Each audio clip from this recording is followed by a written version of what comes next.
Et on rappelle aussi que le fait d'être dans la nature, et il me semble dans le cours précédent que nous avons mis ceci en lien avec un phénomène de mode aujourd'hui qui est ce retour ou ce goût de la campagne et de la nature.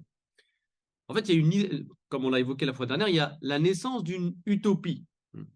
Ici, la nature va venir occuper une place dans l'éducation du prophète sallallahu alayhi wa sallam. Le fait d'avoir été à la campagne quand il était chez Halima et puis ensuite quand il deviendra berger, donc cela montre que la nature a été une école qui a contribué à la construction du moi prophétique. La nature a joué un rôle. Et la question qu'il faut se poser, c'est quelle est la place de la nature dans mon cheminement spirituel? Est-ce que ça doit justifier un retour définitif à la campagne? Ça, c'est une question qu'il faut se poser. Et pourquoi aujourd'hui, l'individu moderne a ce besoin d'aller vivre, encore une fois, ça je ne fais que répéter, mais c'est important de souligner deux ou trois choses qui me semblent importantes. Donc, pourquoi ce besoin? Et ça, en réalité, quand on étudie l'histoire, on se rend compte que ce n'est pas nouveau. Chaque fois qu'une époque a été traversée par un mal-être, ça s'est exprimé automatiquement par un besoin de se réconcilier avec la nature. C'est ce qui s'est passé au 19e siècle avec ce qu'on appelle le mouvement des romantiques, le romantisme. Et l'un des thèmes centraux du romantisme, en littérature, en philosophie, c'est la place de la nature. Le père du romantisme, qui est Jean-Jacques Rousseau, lui 18e, dans les rêveries du promeneur solitaire, en fait, les rêveries du promeneur solitaire, c'est quoi? C'est toute une méditation que lui inspire son contact avec la nature. Il s'est isolé, il se promène dans les campagnes et il dit même que la nature, c'est mon cabinet de travail. Et cette nature, lui, devient pour lui une nouvelle source d'inspiration. Le 19e siècle est connu pour être le siècle de la mélancolie. Il y a eu, quelque temps auparavant, la Révolution française, 1789. Donc, ceci a laissé un monde assez fade parce qu'on a privé l'Europe et l'individu de finalités transcendantes, supérieures, métaphysiques. Donc, ça a créé une forme d'ennui. Il y a un mal-être qui s'exprime chez les écrivains, notamment chez les poètes. Baudelaire, d'où vient son spleen? Sa mélancolie, son spleen, c'est ça. C'est-à-dire qu'à un moment donné, il y a un mal-être au 19e siècle. On parle d'une. D'ailleurs, les héros que vous retrouvez dans les romans du 19e siècle sont tous des héros tourmentés, qui se cherchent, plein d'émotions, etc. Et il y a une présence forte de la description de la nature dans toutes ces œuvres-là. Vous lisez Chateaubriand, Alfred de Musset, Confession d'un enfant du siècle. Vous allez voir la manière dont il parle de la nature. En fait, la nature vient euh, comme ça, soudainement, occuper une place dans l'esprit de l'individu du 19e siècle parce qu'il est traversé par un mal-être, parce qu'il a une âme tourmentée, il est angoissé, donc il a besoin de chercher consolation dans la nature. Donc ça ne date pas d'aujourd'hui. Et aujourd'hui, c'est exactement ce qui se passe. On a des individus qui sont en crise de sens, qui sont désemparés et angoissés. Et donc, réflexe assez curieux, assez étrange, c'est d'aller trouver refuge dans la nature. Et donc, avant de se laisser en permanence emporté par des effets de mode idéologique, intellectuel, il faut prendre le temps d'interroger et de prendre de la hauteur. Prendre de la hauteur, mais pourquoi aujourd'hui, à cette heure-ci, j'ai besoin d'aller vivre à la campagne? Et ça, c'est une attitude que nous n'avons pas systématiquement interrogée, questionnée. Attention, on n'est pas en train de dire que toujours nuancer ce que nous disons, hein, toujours nuancer. Moi, je parle d'un effet de mode. Et ce qui est problématique, ce n'est pas le fait d'aller vivre à la campagne ou d'aimer aller se ressourcer dans la nature. Au contraire, c'est très très bien.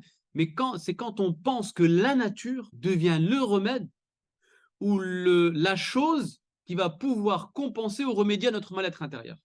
Ça, c'est faux. Parce que la seule chose qui comble l'individu ou l'être humain, c'est Allah subhanahu wa ta'ala. Et Allah, il est partout.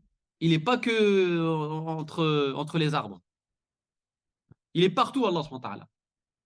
Et ça, c'est une chose qui est très, très importante. Donc oui, la nature, on en a besoin.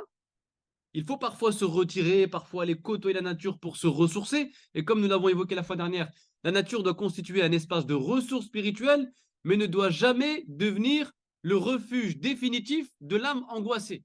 Le refuge de l'âme angoissée, c'est la prière, la lecture du Coran, c'est la méditation, parce que tu peux passer tout ton temps dans la nature Ça ne va pas nécessairement te... Une véritable utopie. Une utopie, c'est quoi? C'est le fait de construire un idéal quasi inaccessible. Et l'utopie, le terme, la notion, elle apparaît déjà au XVIe, XVIIe siècle. C'était une façon de combler l'absence ou la disparition progressive de la religion. Comme on ne croyait plus en une vie après la mort, en un au-delà, eh bien, on s'est mis par logique de compensation à fabriquer des utopies qui promettent le bonheur ici-bas. Thomas More, un des philosophes anglais, a écrit une utopie, c'est-à-dire voilà comment penser une société idéale où tout le monde serait heureux. C'est une utopie on ne peut pas réaliser. Donc pourquoi? Parce que maintenant qu'on a privé la conscience de l'Européen de l'au-delà, il faut lui proposer quelque chose d'autre. Donc c'est là qu'on a commencé à écrire des utopies. Voilà à quoi ressemblerait une société idéale, etc. Et aujourd'hui, c'est ce qui se passe, c'est qu'il y a des utopies, des petites divinités, des mots, en fait, des divinités, bien comprendre quand on parle de divinité. Les divinités peuvent prendre plusieurs formes et des formes très très subtiles. Les mots que nous employons parfois, les mots qui façonnent notre conscience, les mots qui façonnent nos idées, nos opinions, peuvent constituer des divinités à partir du moment où ils exercent un pouvoir tyrannique dans notre façon de penser et dans nos choix. Il y a des mots comme ça qui circulent, qui sont à la mode et qui constituent notre espace mental. Consommation, mode de vie, croissance, performance. Ce sont des petites divinités qui prennent la forme des mots, mais ces mots ont un pouvoir tyrannique sur la conscience du croyant. Parce qu'elles ont une influence, parce qu'elles nous déterminent, parce qu'on est guidé par ces termes. C'est des petites divinités linguistiques, mais qui nous guident, qui structurent notre attitude, qui conditionnent notre comportement. Donc d'où l'importance, les mots ne viennent pas de nulle part. Il y a un réseau de termes, il y a toute une terminologie qui est imposée par le biais des médias, de la publicité, des réseaux sociaux, hein, et qui sont produits par une idéologie et qui s'immiscent subtilement dans nos consciences et qui nous façonnent. Et c'est pourquoi nous rencontrons beaucoup de difficultés dans notre cheminement spirituel, parce que sans nous en rendre compte, nos aspirations sont empêchées par ces petits mots qui structurent notre conscience. Nous, on parle d'élévation, mais à côté d'élévation, tu as un mot dans ta tête qui te dit croissance, performance. Donc ça, c'est une chose qui est très importante. Mais Allah, quand il